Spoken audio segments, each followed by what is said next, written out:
Hello dear students, welcome back to Arya classes. आइए शुरू करते हैं रियल नंबर पे बेस्ड क्वेश्चंस को।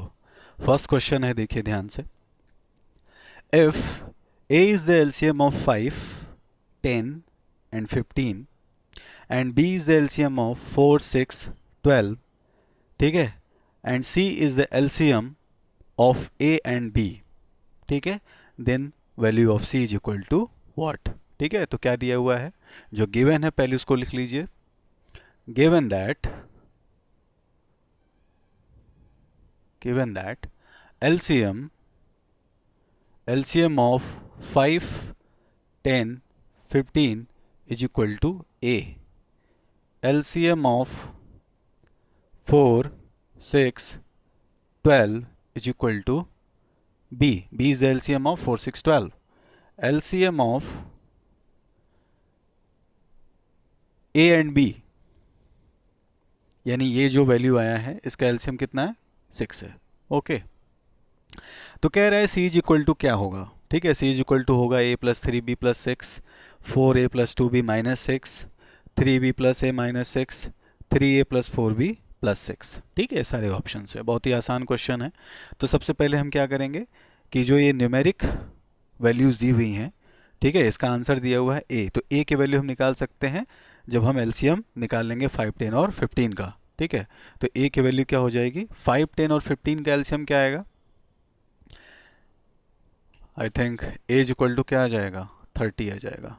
ठीक है, आप चाहें तो निकाल सकते हैं, निकाल ही देता हूँ, नहीं आप बोलेंगे बहुत शॉर्ट में निकल जाते हैं। 5, 10, 15, ठीक है, 2 से डिवाइड करेंगे, 5, 2 5 जा 10, 15 नहीं कटेगा, फिर किससे जाएगा, 3 से 15 जाएगा, 5 5, 3 5 जा 15, फिर 5 से 5 1 जा और 1 जा। ठीक है, तो 2 3 जा 6, 5 जा 30। ठीक है, ऐसे लिख लेते हैं भाई। तो क्या आ गया, 2 into 3 into 5, that is equal to कितना, 30, ए की वैल्यू।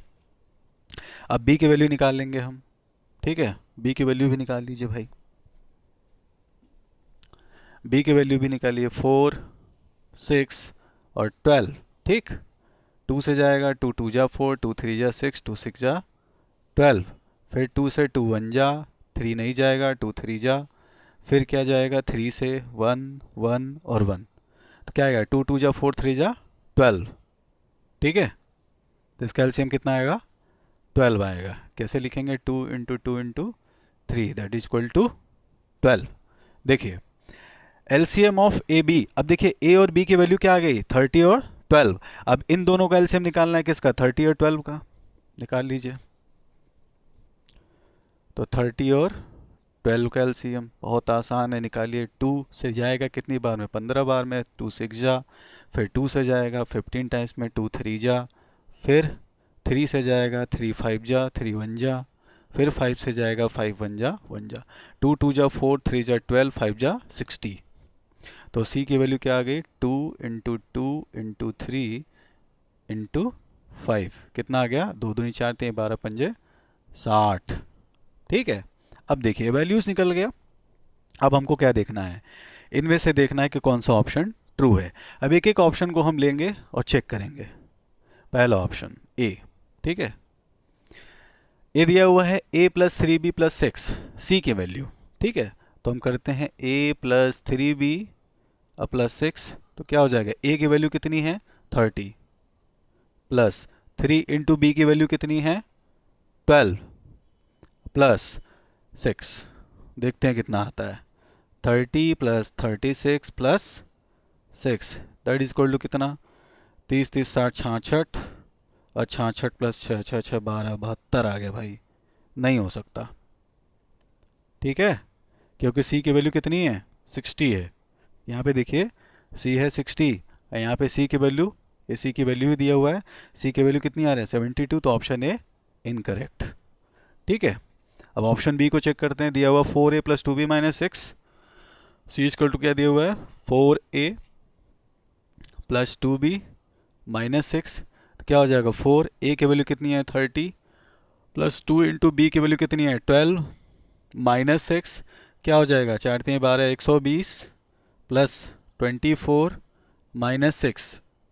ठीक है, कितना आया, 120 बीस 40 144 -6, बहुत बड़ी वैल्यू आ गई। ठीक है, कितना आएगा? 138। नहीं हो सकता। ऑप्शन बी भी क्या है? इनकरेक्ट है। ठीक है, तो ये भी ऑप्शन नहीं हो सकता। नेक्स्ट ऑप्शन को चेक करते हैं, 3b + a - 6। ठीक है, c = क्या दिया हुआ है? 3b + a - 6। 3 इंटू ए की वैल्यू कितनी है? 30। सॉरी सॉरी सॉरी, यहाँ पे सब में ए भी दिया हुआ था, यहाँ पे 3b + a है। 3 इंटू बी की वैल्यू कितनी है? 12 है, प्लस ए की वैल्यू कितनी है? 30 और -6। बारते हैं 36 + 30 -6। ये भाई सही लग रहा है। 30 30 60 66 -6 कितना आया? 60। वेरी गुड, यही ऑप्शन है। सी की वैल्यू कितनी आई थी? 60 आया था। ठीक है, यहाँ पे ऑप्शन सी करेक्ट। ठीक है, ये वाला भी ऑप्शन नहीं होगा। 3a + 4b, 3a + 4b कितना हो जाएगा? 3a। ठीक है, 90 हो जाएगा। 90 + 4b 48। ठीक है, बहुत ज़्यादा वैल्यू आएगा। ठीक है, ये भी नहीं हो सकता। Option C is correct. ठीक है, चलिए। ऐसा ही सेम क्वेश्चन पूछा गया था, मतलब इसी से डेटा कुछ थोड़ा बहुत चेंज रहा होगा या ऑप्शन चेंज रहे होंगे। ठीक है, ये क्वेश्चन आया हुआ है आपके बोर्ड एग्जाम में। इरेज करता हूँ मैं, आप पॉज करके नोट्स कर लीजिए फटाफट।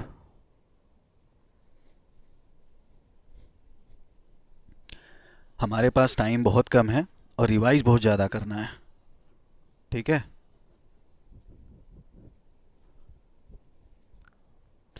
चलिए नेक्स्ट क्वेश्चन करते हैं। नेक्स्ट क्वेश्चन है, इफ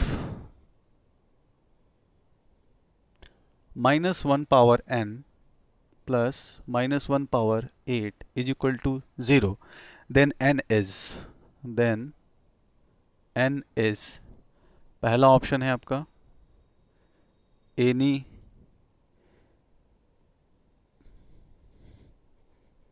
पॉजिटिव इंटीजर,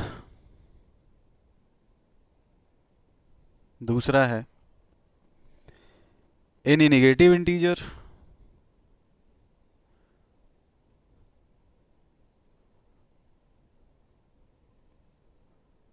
तीसरा ऑप्शन है एनी ऑड नंबर,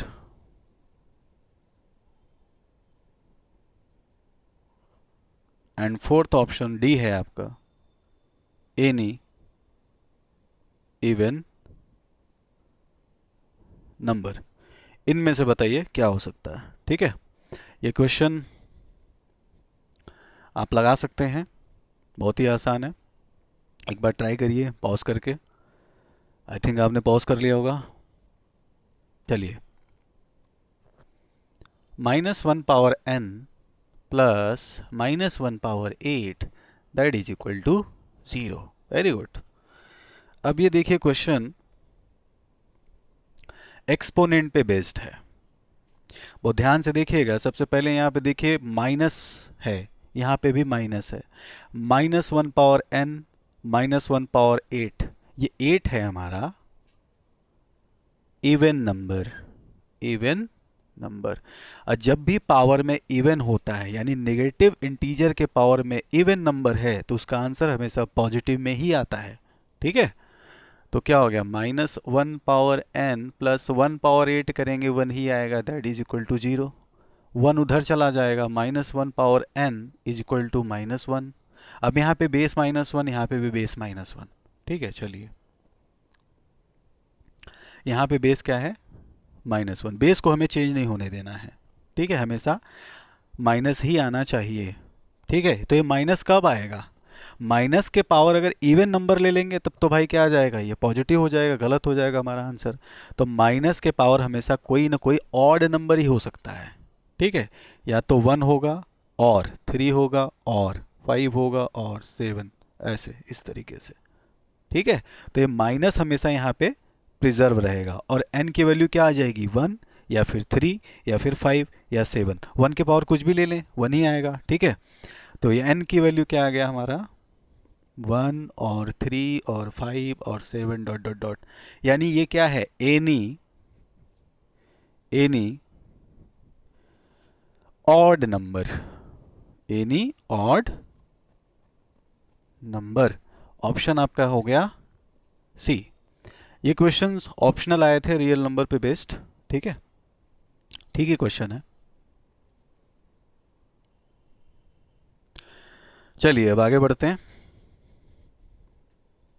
पॉज करते रहिए, नोट्स बनाते रहिए।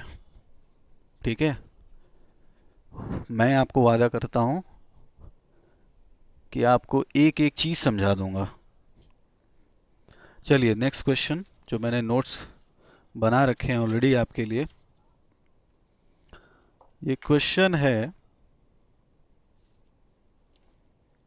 थोड़ा सा लॉन्ग क्वेश्चन है, but don't be hopeless. In A teachers workshop, ये सब सारे क्वेश्चन जो मैं आप लोगों को करा रहा हूँ, ये सब बोर्ड एग्जाम में आया हुआ है। In a teachers workshop, in a teachers workshop, the number of teachers teaching French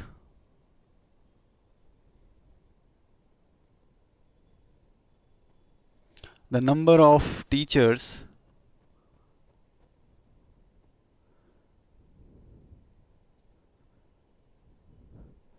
teaching French, French को एफ कैपिटल में लिखते हैं, French, English, Hindi and English are, Hindi and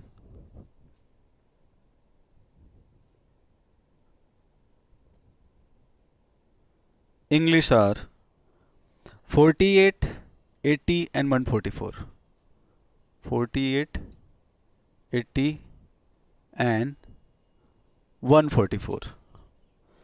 फिर पूछ रहा है respectively find the minimum number of rooms required, respectively find the minimum number of rooms required if in each room the same number of teachers are seated, if in each room the same number of teachers are seated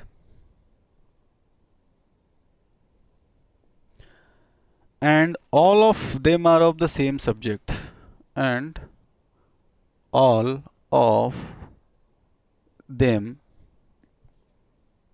are of same subject। ठीक, चलिए ये भी question आपके board exam 2025 में पूछा गया था। ठीक है, ये भी क्वेश्चन आसान ही है, बस दिखने में आपको बड़ा लग रहा है। देखिए एक टीचर का वर्कशॉप है, एक वर्कशॉप हो रहा है, वहाँ पे कुछ टीचर्स आए हुए हैं। The number of teachers teaching French, French को पढ़ाने वाले हैं, हिंदी पढ़ाने वाले हैं, इंग्लिश आर 48, 80 एंड 144। ठीक है, यानी फ्रेंच पढ़ाने वाले कितने हैं, 48 टीचर्स हैं, हिंदी पढ़ाने वाले 80 टीचर्स हैं, और इंग्लिश पढ़ाने वाले हैं 144 टीचर्स। ठीक है, respectively find the minimum number of rooms required. भाई वो पढ़ाएंगे कहीं ना कहीं रूम में ही पढ़ाएंगे। ठीक है, तो कह रहा है कि मिनिमम नंबर ऑफ रूम्स कितने ज़रूरत पड़ेंगे if in each room the same number of teachers are seated, और प्रत्येक रूम में सेम नंबर ऑफ टीचर भी बैठने हैं। ठीक, उसके अलावा क्या बोल रहा है, teachers are seated and all of them are of same subject. ठीक है, same number of teachers with same subject. ठीक है, देखिए समझ लेते हैं। फ्रेंच, फ्रेंच पढ़ाने वाले टीचर हैं, हिंदी पढ़ाने वाले टीचर हैं, और इंग्लिश पढ़ाने वाले टीचर हैं। ठीक है, चलिए। फ्रेंच पढ़ाने वाले कितने लोग हैं? 48 टीचर्स। हिंदी पढ़ाने वाले 80। इंग्लिश पढ़ाने वाले 144। ठीक है, बहुत इजी वे में समझा रहा हूँ। ओके, तो कह रहे हो find number of minimum number of rooms required. भाई ये पढ़ाएंगे तो रूम में बैठ के पढ़ाएंगे, ठीक है, कई सारे ऐसे रूम्स हैं, ठीक। और कंडीशन दिया हुआ है प्रत्येक रूम में सेम नंबर ऑफ टीचर्स हैं। इसमें एक्स हैं तो इसमें भी एक्स हैं, इसमें भी एक्स हैं, इसमें भी एक्स हैं, इसमें भी एक्स हैं, ठीक।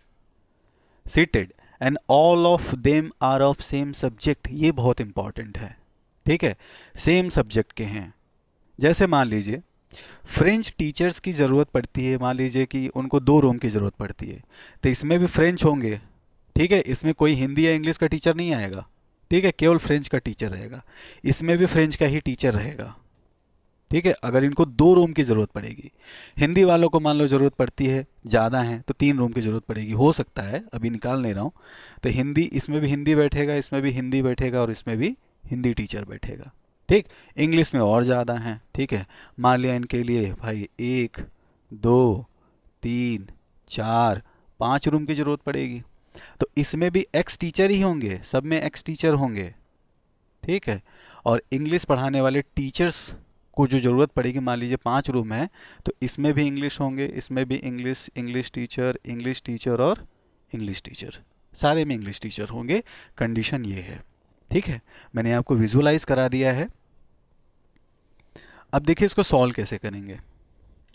Same number of teachers with the same subject in each room, ठीक। चलिए अब हम क्या करेंगे भाई, सेम नंबर ऑफ टीचर्स होने चाहिए प्रत्येक रूम में, ठीक।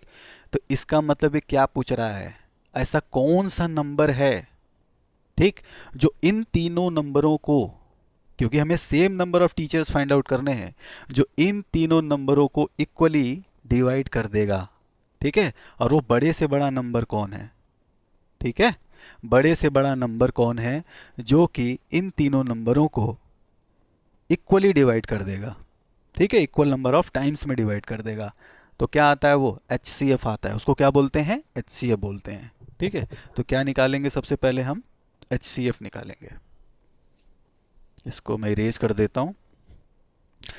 तो सबसे पहले क्या निकालेंगे, HCF। HCF क्या हो जाएगा, इसका मतलब हो जाएगा कि मिनिमम, सबसे पहले निकालेंगे minimum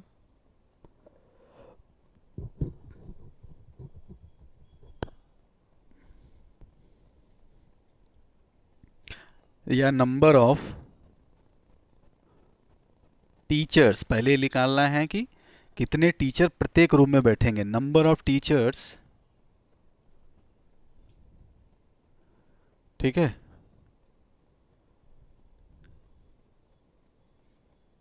seated in each room, ठीक, that is equal to HCF of 48, 80 and 144, ठीक है। HCF निकालने के 2 मेथड्स होते हैं। पहला मेथड होता है प्राइम फैक्टराइजेशन का, बच्चों वाला। दूसरा होता है डिवीजन मेथड। हम डिवीजन मेथड से करेंगे एक बार, ये भी आपका रिवाइज हो जाएगा। तो डिवीजन मेथड से करने के लिए हम क्या करते हैं, सबसे पहले इंक्रीजिंग ऑर्डर में 2 नंबर चूज करते हैं, ठीक है। सबसे पहला सबसे छोटा, फिर उसके बाद दूसरा उससे ठीक बड़ा। तो 48 और 80, 48 से 80 को डिवाइड करेंगे, कितनी बार जाएगा, एक बार। 48 कितना आएगा, 10 में से 8 गया 2, यहाँ पे कितना, 7 में से 4 गया 3, 32, ठीक है। और जब तक रिमाइंडर बचता है तब तक हमको ये डिवीजन का प्रोसेस दोहराते रहना है। 32 यहाँ पे, फिर 48 को लेके आएंगे यहाँ, कितनी बार जाएगा, एक बार। 32 कितना जाएगा, 8 में से 2 गया 16, ठीक है, फिर रिमाइंडर बच गया। 32 को फिर यहाँ पे लिखिए, कितनी बार जाएगा, 2 बार। 32 हो गया कैंसिल। लास्ट में किसने डिवाइड किया, 16, यही है हीरो, ठीक है। 16 ने जो डिवाइड किया है वही हो गया किसका, 40 और 80 का HCF, ठीक, 16 आ गया। अब 16 144 को भी डिवाइड कर देगा, ठीक है। जब 16 खुद 16 को कर रहा है, 16 144 को कर रहा है, 16 9 जा क्या होता है 144, तो जाहिर सी बात है 16 और 144 का, क्योंकि जो आ गया इसका और लास्ट का एचसीएफ निकालेंगे क्या आएगा 16 ही आएगा, ठीक है। तो दैट इज इक्वल टू हो गया 16। 16 टीचर्स, ठीक है, 16 teachers are sitting in each room, ठीक। अब एक रूम में 16 टीचर्स बैठ रहे हैं, ठीक है। अब भैया 16 टीचर बैठेंगे, ठीक है, तो 48 जो टीचर्स फ्रेंच के हैं इनको कितने रूम की ज़रूरत पड़ेगी, जाहिर सी बात है 48 को जब 16 से डिवाइड करेंगे तो 3 रूमों में बैठ जाएंगे, क्योंकि एक रूम में 16 टीचर ही बैठ रहे हैं, ठीक है। तो number of rooms required for French teachers, number of rooms required for French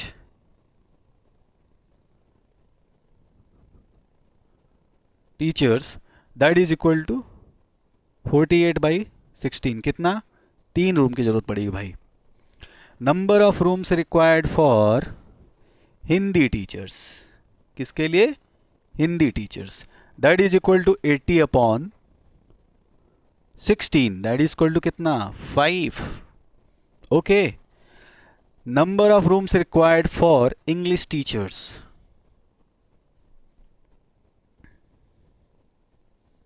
English teachers that is equal to 144 divided by 16, that is equal to 9, ठीक है। अब लास्ट में पूछ रहा है कि टोटल कितने हो जाएंगे, तो 9 + 5 14 और 3 17, ठीक है। तो minimum number of rooms required, minimum number of rooms required equal to 9 + 5 + 3, that is equal to कितना 17। तो 17 rooms are required and in each room 16 teachers are sitting with the same subject, okay। I think आपको समझ में आ गया होगा, ठीक है। Video को पॉज करिए, ध्यान से देखिए, लगाइए इस क्वेश्चन को। अब बढ़ते हैं नेक्स्ट क्वेश्चन की तरफ, because I have to cover so many questions and we are having very less time। I think मुश्किल से 1 महीना बचा हुआ आपके एग्जाम में।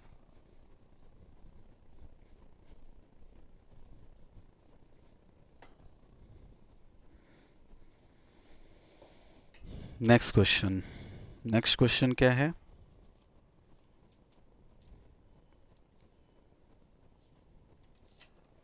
our next question is show that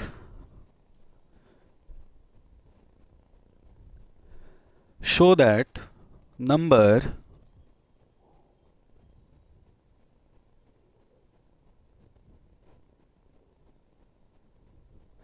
number 5 into 11 into 17 5 into 11 into 17 plus 3 into 11 is plus 3 into 11 is क्या है, अ composite number, अ composite number. ये क्यों पूछ लिया था भाई, क्लास 5 वाला क्वेश्चन, नो इश्यूज। 2024 में पूछा गया था क्वेश्चन, ठीक है।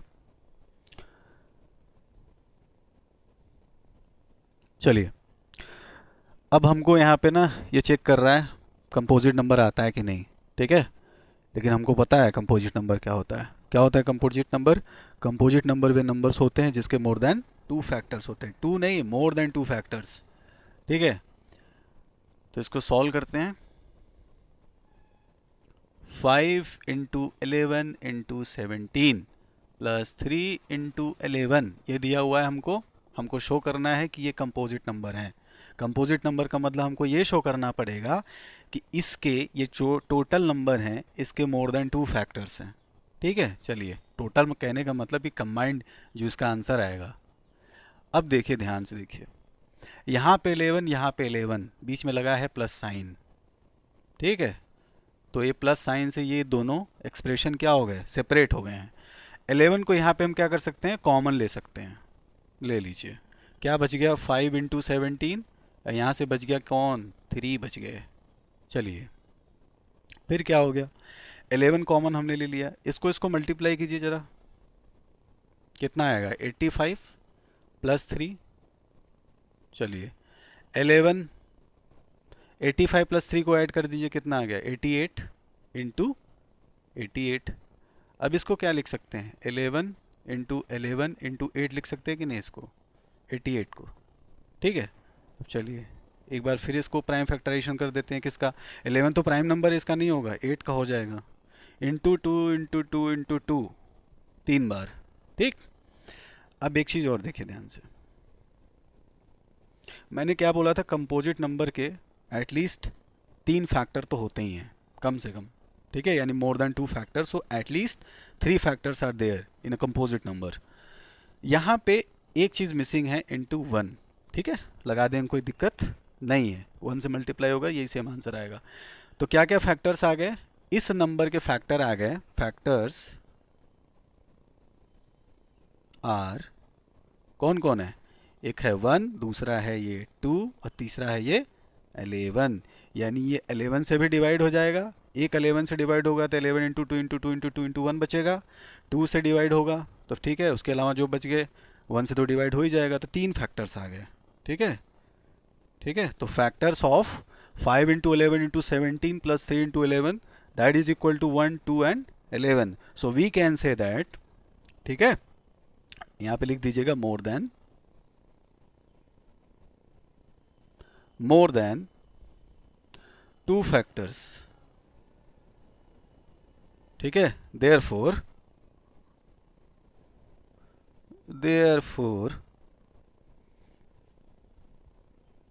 5 into 11 into 17 plus 3 into 11 is a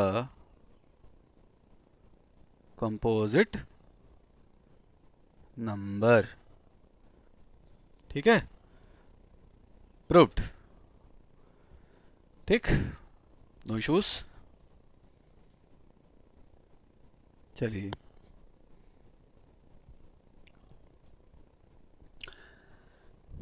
हो सकता है आप लोगों को थोड़ा सा प्रॉब्लम हो रही हो, क्योंकि ये मेरा ये जो बीच में ये वाइट बोर्ड है, थोड़ा लाइटिंग कंडीशन उतनी अच्छी नहीं है, but I am trying my best. ठीक है, बस आप लोग मुझे सपोर्ट करिए। ठीक है, फिर देखिए मैं आपके लिए सारी व्यवस्थाएं करूँगा। ओके, चलिए।